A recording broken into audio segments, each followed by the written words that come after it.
Dios bendiga grandemente. Pastor Eddie, me has dejado intrigado porque mientras saludabas cambiabas de español en inglés. So now I'm questioning if I stay in Telemundo or if we switch to NBC5. So one of the two, ahora no sé cuál va a ser. Yo creo que nos vamos a quedar en Telemundo, ¿no? Hablando en el español, que es el idioma celestial. Es el idioma que vamos a hablar en el cielo. A los que están aquí que hablan inglés, let me tell you this. Spanish is the heavenly language, okay? And that's the language that we're going to speak in heaven. Now, English is the language that we're going to spend eternity learning in heaven, okay? So, para mí es una gran bendición poder estar con ustedes en la mañana de hoy. Como el pastor bien lo dijo, mi nombre es Rafi Gutiérrez y tengo que hacer una serie de aclaraciones. Primeramente, o de confesiones. Hoy es domingo, es un buen día para confesar. Así que mi primera confesión es que yo soy de la isla del encanto, Puerto Rico. Y lo quiero pronunciar bien, Puerto Rico, ¿no? Con L. Nosotros no pronunciamos la R, así que cuando nosotros amamos con amor del bueno y amamos con mucho amor para todos y cada uno de ustedes. Pero también tengo que tener cuidado porque no me pase como un pastor puertorriqueño que fue invitado para que aconsejara o exhortara a unos hermanos en la fe, y el pastor se paró y dijo: pues yo he venido aquí a animar a cada uno de ustedes. En vez de decir animar, digo animar a cada uno de ustedes. No quiero caer en el pecado de que sientan que están insultados. Así que primeramente traigo un saludo del ministerio Abiding Fathers, el ministerio hispano de Abiding Fathers, Padre de Corazón. Es un ministerio que se fundó aquí en Texas hace aproximadamente 12 años. Y es un ministerio que su misión principal es capacitar, equipar a los hombres en la paternidad bíblica. Hablamos del tema de paternidad, que fue lo que estuvimos hablando brevemente ayer. No nos dio tiempo para cubrir todo lo que queremos hacer. Como ministerio, nuestra visión, como nos proyectamos, es que haya un padre bíblico en cada familia alrededor del mundo. Nosotros nos enfocamos y somos el único ministerio a nivel mundial que enseña paternidad bíblica. Y Dios nos ha puesto en esa misión, en esa encomienda de enseñarle a los hombres lo que conlleva ser un padre bíblico y un padre de acuerdo al diseño original de Dios. Y luego vamos a hablar un poquito más de esto. Pero también tengo que hacer lo siguiente. Yo viajo mucho a diferentes partes del mundo y en algunas ocasiones mi novia está conmigo. Y hoy mi novia está conmigo. Y llevamos ya, tengo que ser claro en esto porque sé que si no lo digo bien, de camino a casa, pues vamos a estar los 40 minutos de aquí a casa, voy a estar escuchando, lo dijiste mal, lo dijiste mal, lo dijiste mal. Así que lo tengo que decir bien, vamos a cumplir en diciembre 45 años de noviazgo, ¿sí? Amén. Lo hice bien, bien. Hoy me dan café cuando llegue a casa. Y quiero presentarles, amados hermanos, a mi novia, mi eterna novia, mi esposa, mi amada esposa, Ernie Gutiérrez, que está aquí con nosotros en la mañana de hoy. Mi gran amigo, mi hermano, el pastor Carlos Zamudio, que está acá atrás. Carlos es de Colombia, le perdonan eso, no hay problema, entendemos bien. Dios acepta en su reino a todos los hermanos. Y tenemos con Carlos a su amada, preciosa y querida esposa Elizabeth, que nos está ayudando también en el ministerio. Y sus dos preciosos hijos, el cual vamos a estar hablando con ellos, están aquí con nosotros. Y traigo un saludo de mis hijas, de Amy y Wendy, y también tengo que decirlo. Yo tengo que hablar de esto. Cuando hablamos de paternidad y cuando yo hablo de paternidad, tengo que decirlo. Traigo un saludo de mis amados nietos. Traigo un saludo de mi amada, preciosa nieta Coral del Mar, que ahora en diciembre me cumple los 15 años. Ya tengo un nerviosismo increíble al verla crecer tanto. Y de mi nieto Joel Javier, que ya tiene 11 años. Son una bendición de Dios. Realmente son coronas, según Proverbio nos dice, de nosotros los abuelos. ¿Okay? La versión Reina Valera dice que los nietos son coronas de los viejos. Yo no estoy de acuerdo con esa versión, porque de viejo yo no tengo nada. ¿Okay? Sí son coronas de los abuelos, y eso yo sí soy. Y realmente son una oración contestada, ya que desde temprana edad, cuando pensaba ya eventualmente en casarme, también quería tener nietos. Y quería tener la oportunidad de conocer a mis nietos, pero más aún de que mis nietos me conocieran. Y la razón de esto mayormente fue porque yo nunca pude conocer a mis abuelos. Conocí a mis abuelas, pero no conocí a mis abuelos. Yo soy nieto de José Rodolfo Gutiérrez Quintana. Y creo que hay una foto de él que está ahí, o ha de salir. José Rodolfo Gutiérrez Quintana, mi abuelo, fue un educador en Puerto Rico. Se graduó de la Universidad de Puerto Rico, fue de los primeros en graduarse de la Universidad de Puerto Rico. Le encantaba la educación. Y era un hombre que le encantaba el género de la poesía. Era un poeta. De hecho, yo pude adquirir el cuaderno de poemas de mi abuelo y lo conservo con mucho cariño. Pero también era un gran amante de la literatura. Y aunque yo no lo conocí y nunca me pude sentar a sus pies, esas características de él influenciaron en mi vida. Ya que yo soy un amante de la literatura, me encantan los poemas, las poesías, y me encanta enseñar. Pero cuando yo conocí a la hermana de mi abuelo, que sí estaba viva cuando pude conocerla, ella me habló de él y me dio muchas características de él. Y doña Natividad Gutiérrez Quintana, mi tía abuela, me dijo, mira, tu abuelo era de esta manera. Pero también me describió que mi abuelo tenía el pelo rojo, rojo, rojo. Y aunque usted no lo crea, en un momento dado en mi vida yo tenía pelo. Algo sucedió después que Dios, en su sentido del humor, me ha quitado el pelo. Algunos han dicho que es un requisito para ser parte del ministerio Padre de Corazón, porque pueden ver a Carlos Zamudio que tampoco tiene pelo. Pero yo tenía pelo y mi pelo era rojo, rojo, rojo, rojo. De hecho, tan rojo que en mi pueblo, en Aguadilla, Puerto Rico, me decían el Colorado. Cuando yo llegaba a un sitio me decían, ahí llegó el Colorado. Y también mi abuelo tenía pecas. ¿Saben lo que son pecas? Las manchas en la piel. Yo soy el único en toda la familia de los Gutiérrez Rodríguez que tiene pecas. Y así era mi abuelo. Y ella me lo fue describiendo. Y mi tía abuela me dice también, cuando me lo describía doña Natividad, me dice, y ese hombre, Rafaelito, era un hombre guapo y elegante. Aquí tienen el resultado genético de ese abuelo, ¿no? Elegantísimo y guapísimo. No escuché un amén.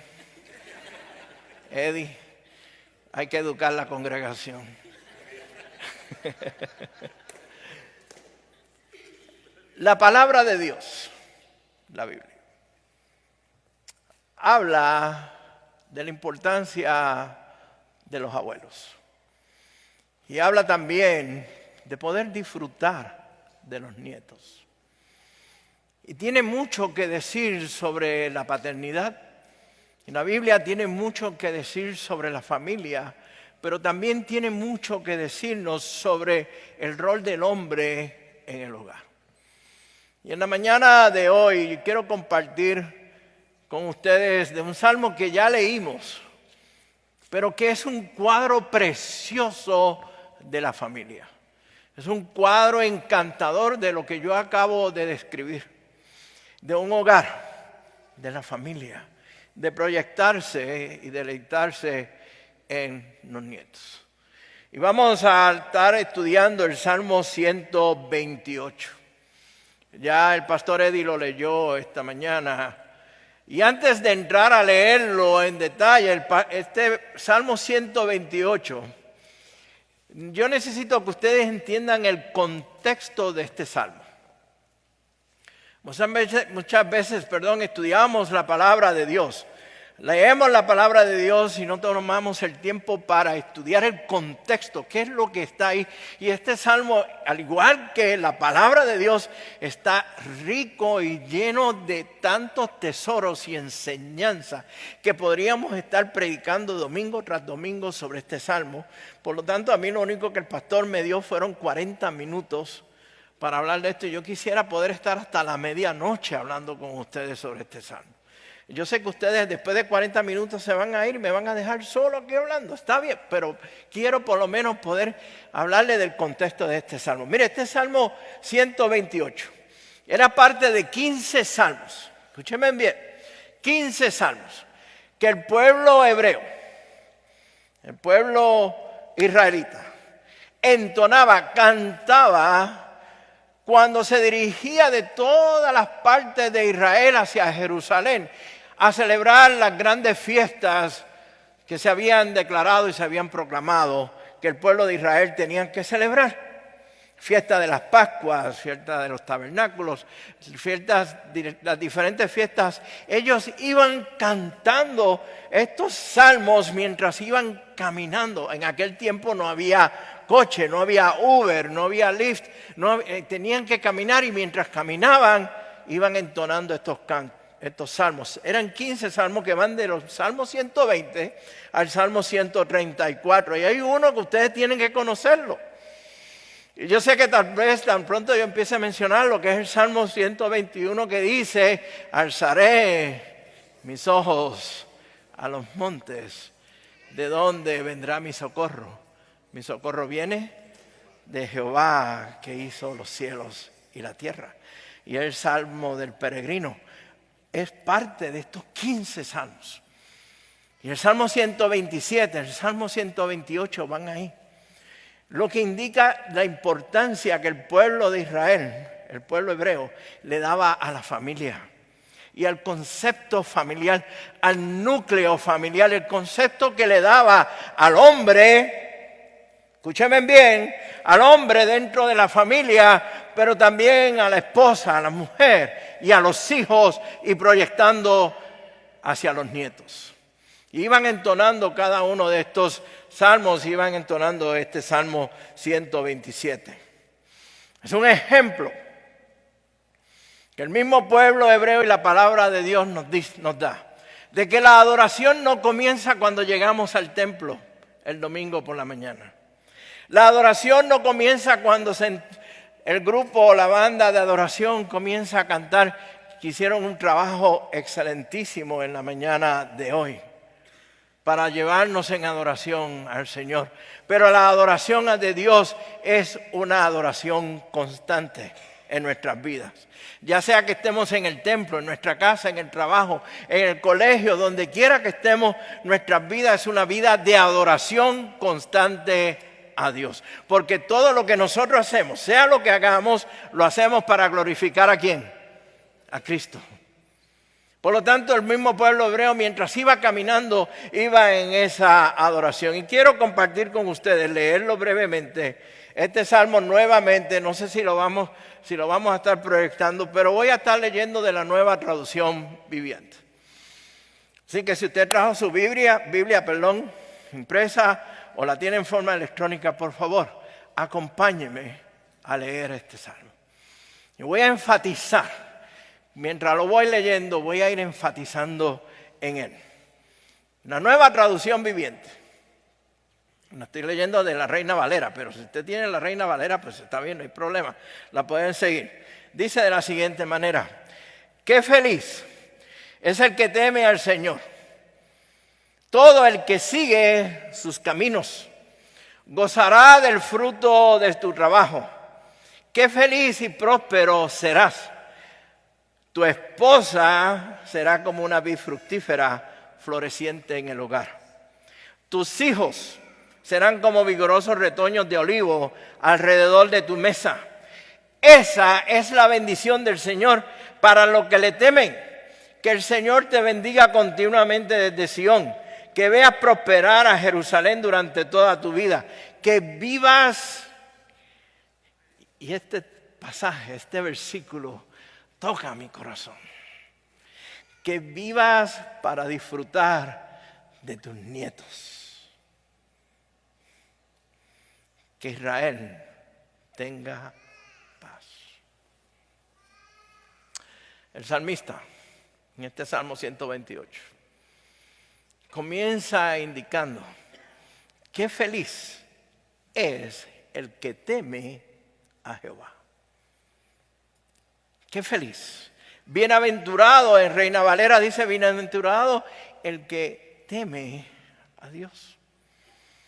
Por lo tanto, desde un principio establece que la bienaventuranza, la bendición en nuestras vidas no proviene de los bienes materiales, no proviene de las propiedades que podamos tener, no proviene del trabajo o lo profesional que sea, el oficio que podamos tener, pero que nuestra bendición proviene de temer a Dios.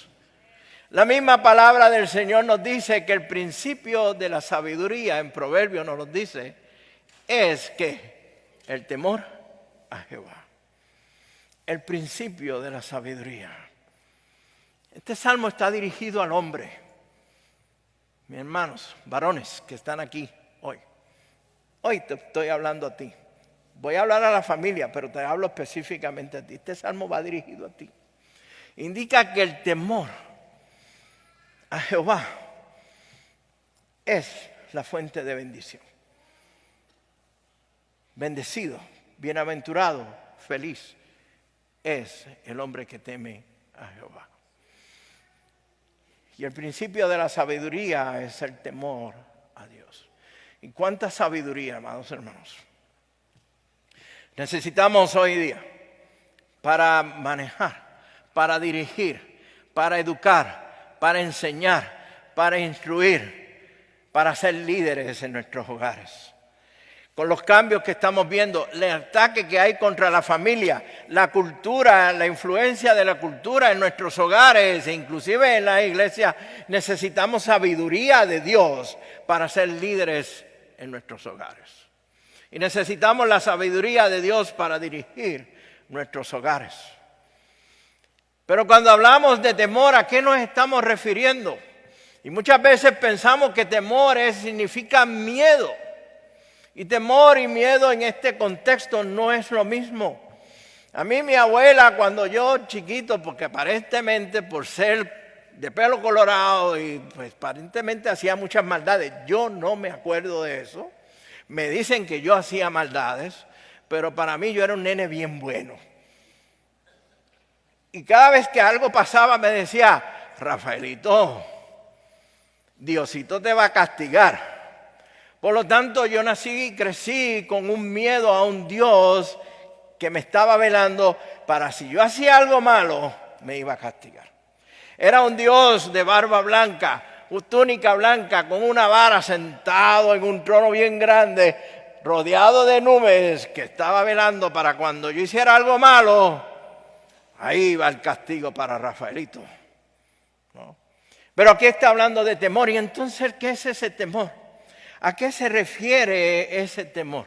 Realmente ese temor lo que se refiere es un respeto, es poder reconocer la grandeza, la gracia, la maravilla de nuestro Dios, nuestro Creador. Es un temor que reconoce que Dios es un Dios soberano y un Dios justo. Que es un Dios que castiga el pecado, pero que es un Dios de amor y es un Dios de misericordia. Es un temor que me lleva a mí a reconocer el abismo, la separación que había entre Dios y yo por el pecado, como decía el pastor Eddie al principio de esta mañana. Es pararme aquí y encontrar que hay un abismo profundo, sin fondo, que me separa de Dios. Y que por su gracia, por su amor, por su misericordia y por la obra preciosa y maravillosa de su Hijo Jesucristo, en una cruz en el Calvario, en una sangre que tiene poder, ha llegado a nosotros y ese abismo ya no existe. Y cuando ese temor y reconocemos ese amor y esa gracia de Dios, ese temor se apodera de nosotros, y es cuando yo puedo entender realmente el mensaje del Evangelio de Cristo. Es cuando yo puedo entender lo que Dios ha hecho porque me ama, y entonces yo tengo temor hacia Él. Por su amor, por su grandeza, por su soberanía, por su voluntad para cada uno de nosotros.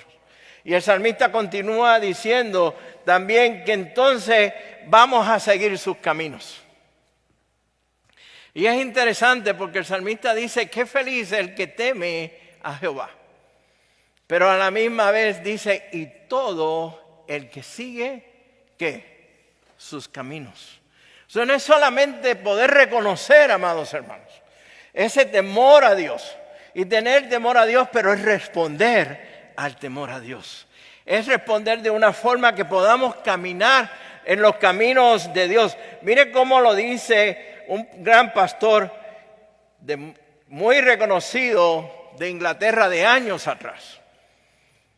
Yo creo que de la fecha en que el pastor Eddie y yo nos conocemos, ya este pastor en Inglaterra estaba predicando en los años 1800. El pastor Spurgeon dijo lo siguiente en cuanto a caminar los caminos de Dios. No tiene sentido, dice este hombre, hablar del temor a Jehová si actuamos como aquellos a quienes nunca le ha importado si hay un Dios o no. Lo repito nuevamente. No tiene sentido hablar del temor a Jehová si actuamos como aquellos a quienes nunca le ha importado si hay un Dios o no. Y él continúa diciendo, los caminos de Dios serán nuestros caminos si tenemos una reverencia sincera por Él. Temor a Dios. Un temor sincero a Él. Si nuestro corazón está unido al corazón de Dios, entonces nuestros pies marcharán con firmeza tras de Él. Eso de nada nos vale, amados hermanos, iglesia, hablar del temor de Dios si no respondemos al temor de Dios. De nada nos vale si no caminamos los caminos de Dios, si no damos ejemplo y testimonio de que realmente nosotros pertenecemos a Cristo Jesús y damos testimonio diariamente de Él. Y el salmista continúa y establece y dice, ¿sabes qué? La felicidad es para aquel que teme a Dios, para el que sigue los caminos de Dios. Y continúa diciendo, vas a disfrutar de tu trabajo.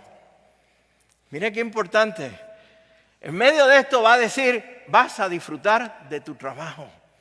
Y la pregunta es, ¿por qué? ¿Qué tiene que ver esto aquí? Y es que Él está preparando el mensaje para lo que viene. Y es lo que le voy a hablar. Dios nos llamó a cada uno de nosotros a trabajar.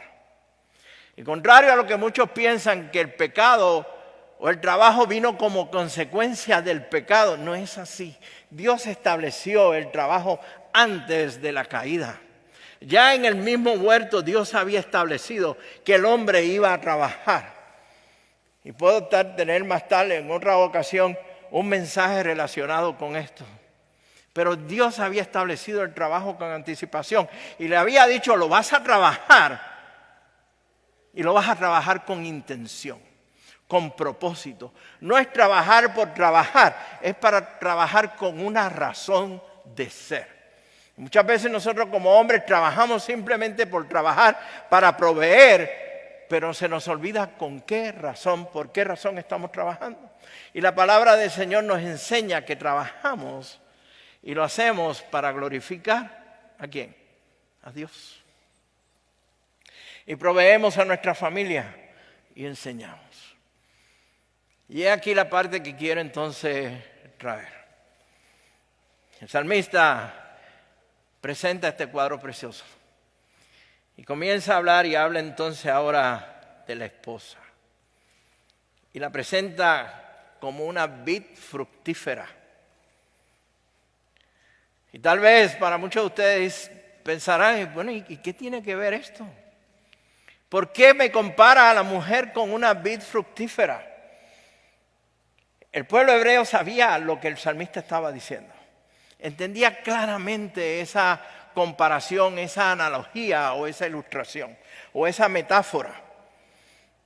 La vid es la planta que da ¿qué fruto? La uva. Y de la uva cuando se exprimía, se procesaba, se extraía vino de ella. Pero la planta de la vid, no sé cuántos de ustedes, aquí tenemos una foto, es una planta preciosa. Es una enredadera que va creciendo y cubre todo un campo y da ese fruto y provee sombra, provee protección. Y el vino se utilizaba en la Biblia como un símbolo de felicidad, de gozo, como un símbolo de amor. Por lo tanto, cuando el salmista presenta a la mujer como una vid fructífera, está dándole un valor increíble a la mujer. La está elevando, indicando, mira, esa mujer que está ahí, tu esposa, ella es una vid que adorna tu hogar. Mi esposa, donde ustedes la ven, y yo se lo he dicho, y esta mañana veníamos hablando de eso en el camino. Acá, pues, mis hermanos del México le dicen chaparritas, son chiquititas así. A veces me dice, ¿cuánto tú crees que yo mido? Y yo, pues, tanto. Y, pues, más o menos, sí. No. Pero en la casa, en mi hogar, en mi corazón, se engrandece. Ella es la que adorna mi casa. Ella es la de los detalles, de los pequeños detallitos, de los adornos en la casa. Ella es una vid fructífera en mi hogar. Yo puedo vivir en una forma de lo más sencilla posible. Si a mí me dejaran, yo vivo en un cuarto, con una mesa, una silla, una cama, una estufa y una cafetera. Tiene que haber café.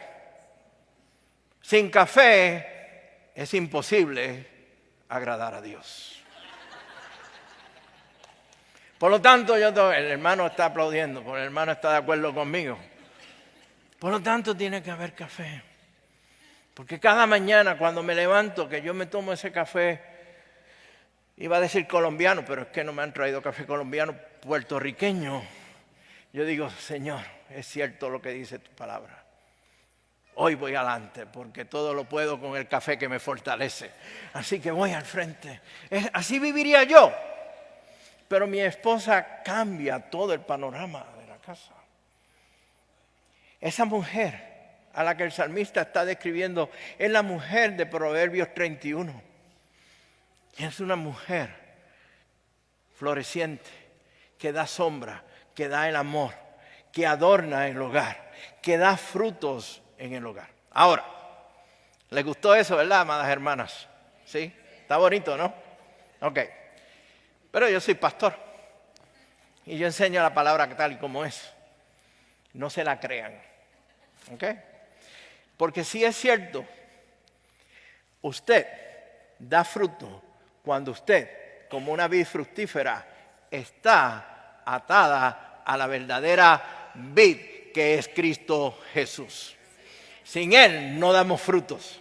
Sin Él usted no puede dar fruto. Por lo tanto, usted como mujer, esposa, mujer en el hogar, la dama en el hogar, en la iglesia donde usted está, usted da frutos y usted es una vid fructífera cuando está asida o atada o permanece en la vid verdadera que es Cristo Jesús. Y entonces usted es verdaderamente la mujer de Proverbios 31. Pero el salmista continúa hablando y nos dice y nos habla de los hijos. Y aquí es bien interesante porque dice, y tus hijos serán, y estoy parafraseando, como fuertes arbustos de olivo. ¿Se están fijando en algo? La mujer la compara con una vid fructífera, pero a los hijos los compara con arbustos de olivo. Dos frutos completamente diferentes. Uva, aceituna. No sé cuántos de ustedes han visto los árboles del olivo. Aquí hay una foto de ellos. Son preciosos, encantadores. Es increíble ver estos campos de árboles de olivo y el valor que ellos tienen. El valor de esos árboles de olivo no era solamente la madera, pero es que el fruto del olivo, que es la aceituna, de él se procesaba y se extraía ¿qué? Aceite. Y ese aceite, escúchenme bien, se utilizaba para iluminar los hogares. Era el aceite en las lámparas en los hogares. ¿Me están escuchando la analogía que voy a dar? La ilustración que está dando el salmista aquí. Ilumina el hogar. Pero también el aceite se utilizaba como algo estético, medicinal.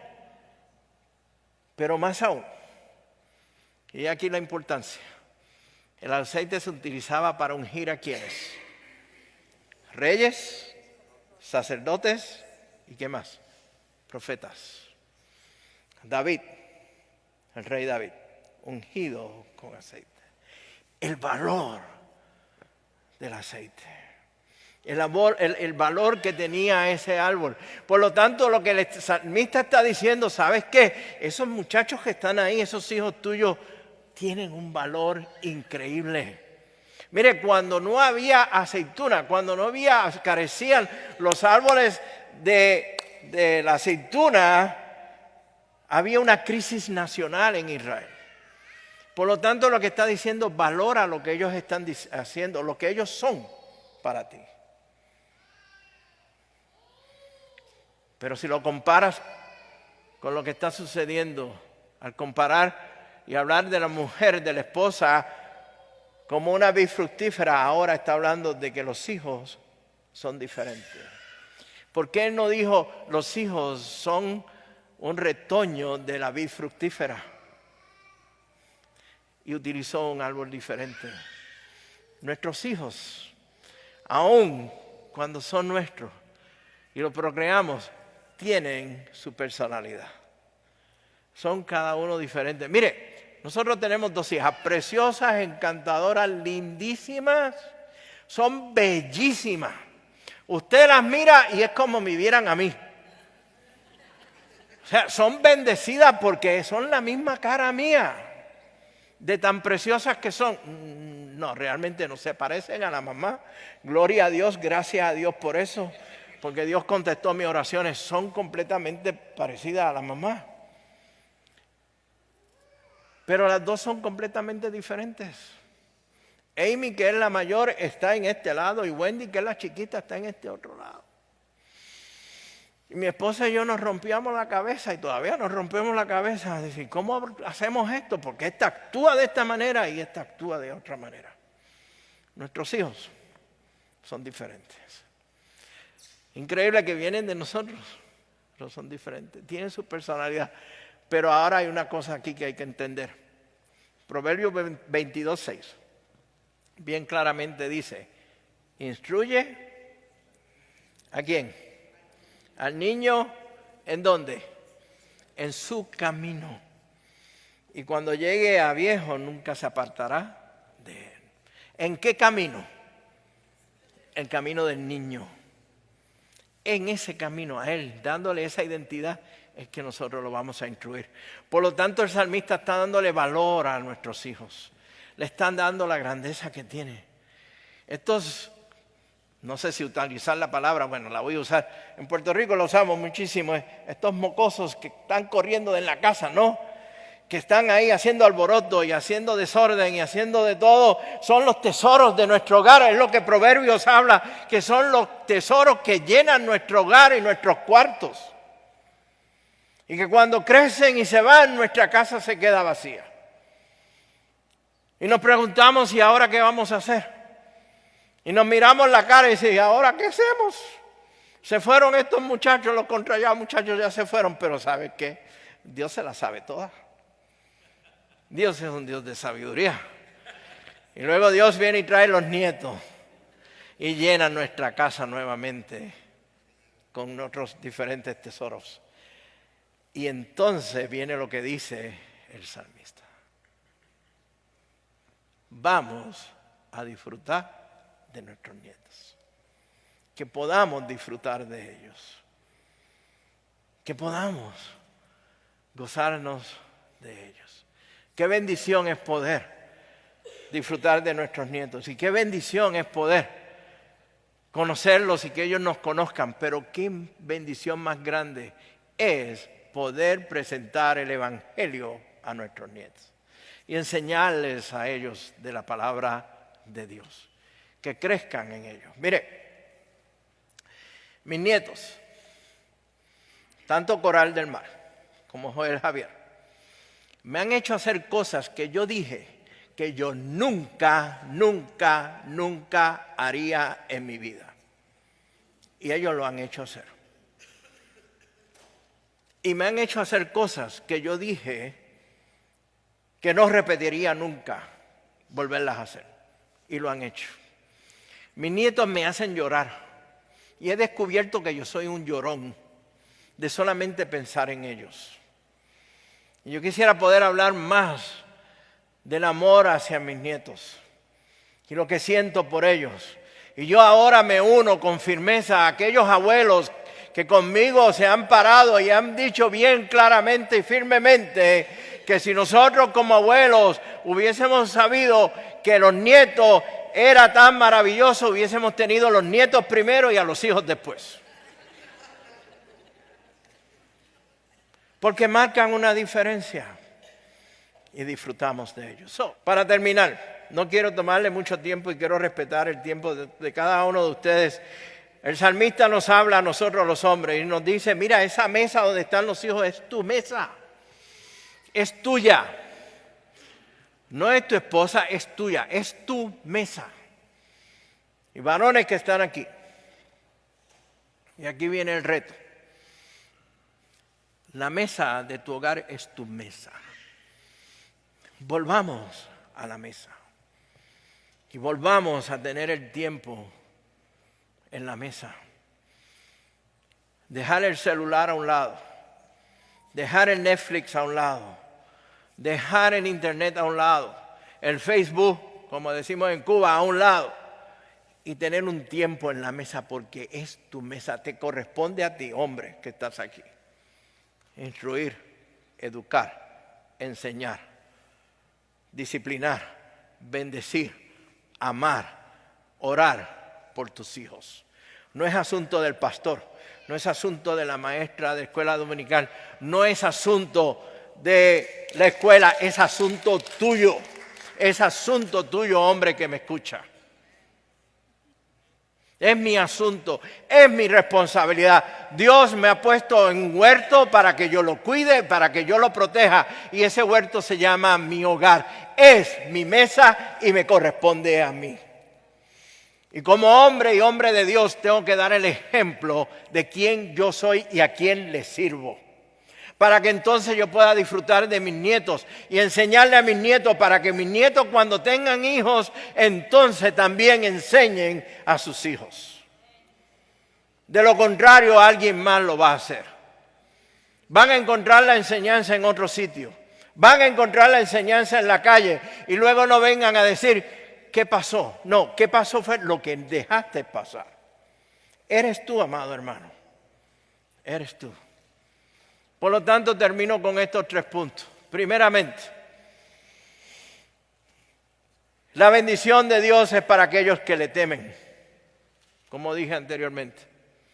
No es asunto de materialismo, no es asunto de tener el mejor coche, el mejor carro o la mejor casa o la mejor Ford 150 o lo que sea. No, es asunto de que la bendición de Dios viene por el temor a Jehová. Cuando nosotros tenemos un hogar fuerte, bendecimos a una comunidad.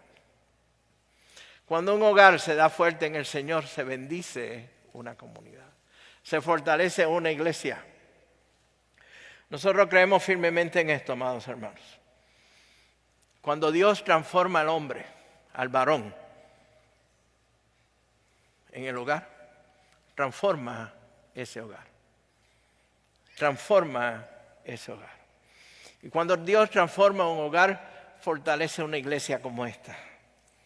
Y vemos una iglesia fortalecida y unida en Cristo. Vemos una familia completa en Cristo aquí. Y cuando una iglesia fortalecida, se fortalece una comunidad. Y cuando una comunidad se fortalece Forney. Y cuando Forney se fortalece el condado de Kaufman. Y cuando fortalece el condado de Kaufman, se fortalece Dallas, se fortalece Texas, se fortalece Estados Unidos. Y el mundo es para Cristo. Y comienza con nosotros, en nuestros hogares. Comienza con cada uno de nosotros. Y podemos entonces deleitarnos en los nietos. Podemos disfrutar de la siguiente generación. La Biblia siempre ha hablado de las siguientes generaciones. Y con esto concluyo. El salmista dice, y habrá que haya paz en Jerusalén. Estamos viviendo en tiempos de guerra. Hay conflictos de guerra en Jerusalén. Hay conflictos de guerra en Israel. Hay conflictos en nuestros países. ¿Cuántos de nosotros anhelamos que haya paz en cada uno de nuestros países? Que haya paz en mi amada isla del encanto en Puerto Rico. Que haya paz en mi otro hogar que es Cuba. Que haya paz en México. Que haya paz en Colombia, en Honduras, en Ecuador. Que haya paz en cada uno de nuestros países. Pero esa paz solo la da Cristo. Y esa paz comienza en nuestros hogares. Cuando esa paz se da en medio nuestro, entonces veremos paz en nuestros países. Que Dios les bendiga, amados hermanos, grandemente.